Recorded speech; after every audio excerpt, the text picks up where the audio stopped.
আসসালামু আলাইকুম রহমতুল্লাহি ওয়া বারাকাতু। আমরা দাওয়ার কাজে বিভিন্ন এলাকা সফর করছি। এর ধারাবাহিকতায় আমরা আজকে এলাম ঝিনাইদহে সঙ্গীত সম্রাট মাওলানা আইনুদ্দিন আল আজাদ রহিমাহুল্লাহর গ্রামের বাড়িতে এসেছিলাম তার কবর জিয়ারত করতে। আমরা জানি না যে এখানে পরিত্যক্ত অবস্থায় তার নামে প্রতিষ্ঠিত একটি মাদ্রাসা এইভাবে পড়ে আছে।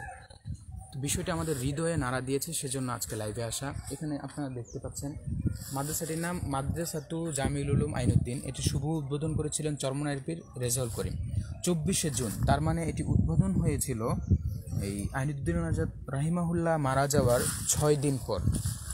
তো তার একটি জীবদ্দশার স্বপ্ন ছিল তিনি একটি মাদ্রাসা করবেন, এখানে উচ্চারিত হবে হাদিসের বাণী, কোরআনের বাণী।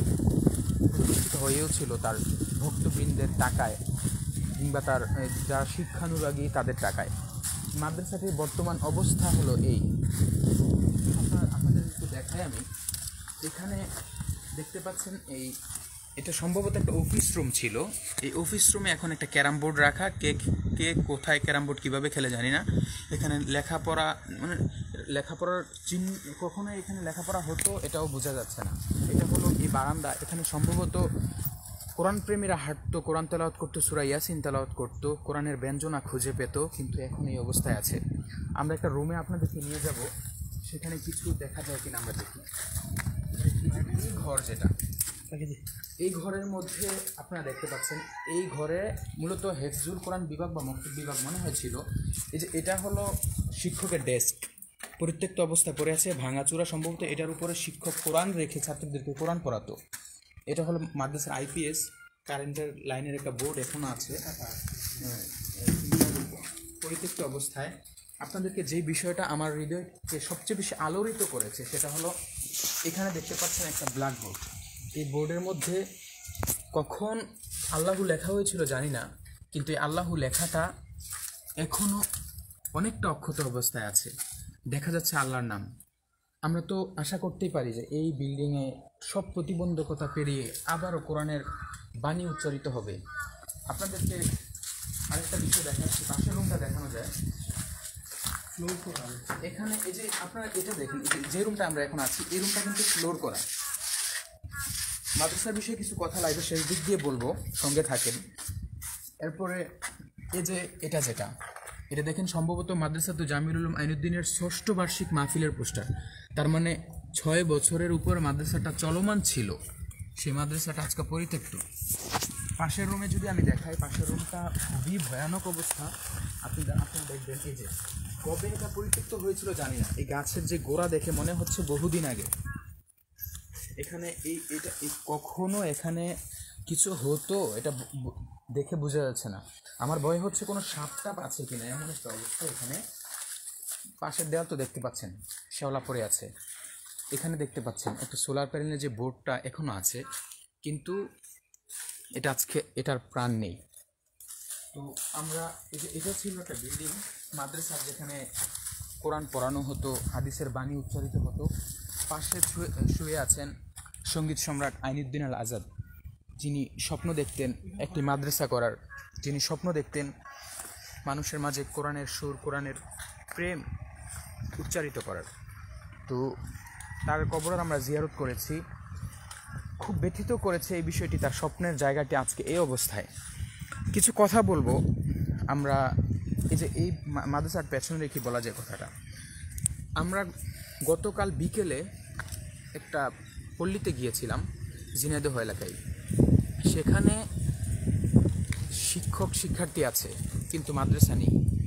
ভূমিহীন একটি মাদ্রাসা, যেখানে অবস্থাটা এমন। ছাত্ররা, আমি 5-6 জন ছাত্রীর সঙ্গে কথা বলেছি, ছাত্র এবং ছাত্রী। তবে ওইখানের মেয়েগুলো খুবই মেধাবী আলহামদুলিল্লাহ।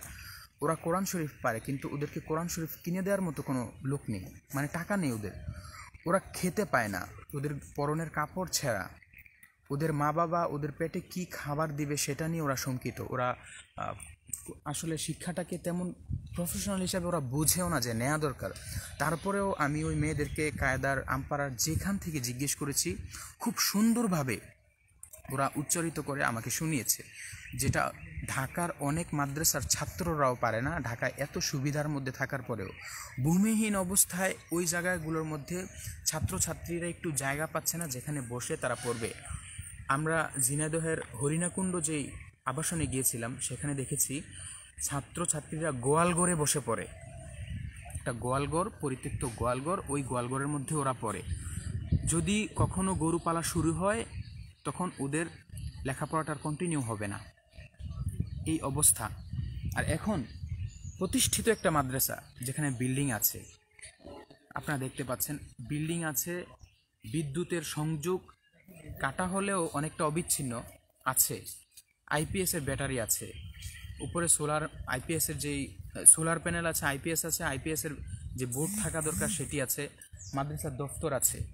শুধু একটু উদ্যোগী হলে, মাদ্রাসার ছাদ সম্ভবত টিন ছিল, কিন্তু টিনগুলো ঝড়ে কিংবা কোনো লোকের মাধ্যমে উড়ে চলে গেছে বা কোথাও গেছে বুঝতে পারছি না।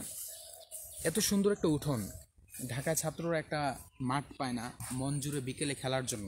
এখানে আপনারা দেখতে পাচ্ছেন দাঁড়িয়া বান্দা খেলার জন্য বোর্ড পর্যন্ত করা, যেখানে হয়তো কোরআনপ্রেমী ছাত্ররা বিকেলবেলা মন উজাড় করে খেলতো, মনকে ফ্রেশ করতো।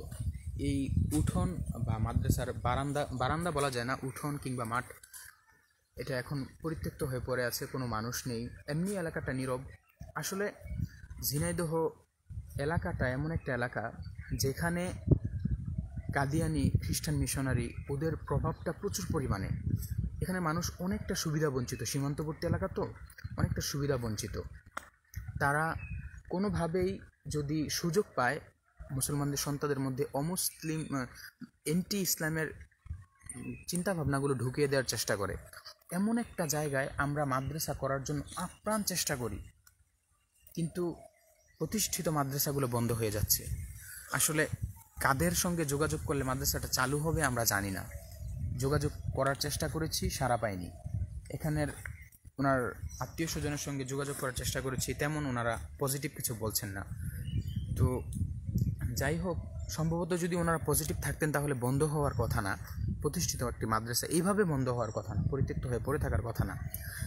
যারা উদ্যোগ নিলে মাদ্রাসাটি প্রতিষ্ঠিত হবে, পুনর্নির্মাণ করা যাবে, তাদের দৃষ্টি আকর্ষণ করছি। আমাদের সম্ভব যতটুকু ছিল আমরা করেছি, কিংবা পরবর্তীতে যদি মাদ্রাসা চালু হওয়ার কোনো সবুজ সংকেত আছে, যদি আমাদের কাছে কোনো সবুজ সংকেত পৌঁছানো যায়, আমরা বাকিটাও চেষ্টা করব। যে এখানে উপরে টিন দেওয়ার, কিংবা ছাত্রদের লেখাপড়ার জন্য বইয়ের ব্যবস্থা করার, কিংবা যদি শিক্ষকের বেতনের ব্যবস্থা যদি করা লাগে আমরা সেটা করব। এখানে যারা কর্তৃপক্ষ আছেন তারা আমাদের সঙ্গে যোগাযোগ করতে পারেন, আমরা সেই সহযোগিতাটা করব এবং আমরা করছি। ঘুরে ঘুরে বাংলাদেশ খতমে নবুয়ত মার্কাজ ঘুরে ঘুরে এটা করছে, কিন্তু আমরা সবুজ সংকেত না পাওয়ার কারণে কিছু করতে পারছি না। আমার সর্বশেষ অনুরোধ করছি, যেই জেলার মধ্যে কোরআন প্রেমী আছে, কোরআন শিক্ষার্থী আছে, জায়গা নেই, ফ্লোরে আকাশকে ছাদ বানিয়ে মাটির মধ্যে বসে বসে কোরআন পড়ছে শিশুরা, সেখানে এমন একটি প্রতিষ্ঠিত মাদ্রাসা ধ্বংস হয়ে যাবে, নষ্ট হয়ে যাবে, পরিত্যক্ত হয়ে পড়ে থাকবে, এটা আসলে মানা যায় না। বিদায় নিচ্ছি।